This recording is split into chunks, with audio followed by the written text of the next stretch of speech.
আমাদের দেবতাদের সাথে এমন কাজ কে করেছে? নিশ্চয়ই সে এক বড় জালিম। আমরা এক যুবকের কথা শুনেছি, তার নাম ইব্রাহিম। সে এসব মূর্তির সমালোচনা করত।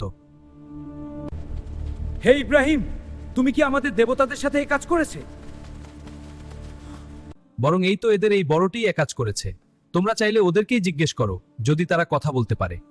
ইব্রাহিম তাদের সাথে তর্ক করার জন্য এই কথা বলেননি, বরং তিনি চেয়েছিলেন তাদের বিবেক জাগিয়ে তুলতে। যে মূর্তি নিজেরাই কথা বলতে পারে না, নিজেদের রক্ষা করতে পারে না, তারা কিভাবে মানুষের উপাস্য হতে পারে? এভাবেই ইব্রাহিম কাজের মাধ্যমে মূর্তি পূজার অসারতা মানুষের সামনে স্পষ্ট করে দিয়েছিলেন। হে ইব্রাহিম, তুমি কি আমার দেবতা থেকে মুখ ফিরিয়ে নিয়েছো? যদি তুমি তোমার এই কথা বন্ধ না করো, আমি তোমাকে পাথর মেরে হত্যা করব। এখনই আমার সামনে থেকে দূর হয়ে যাও।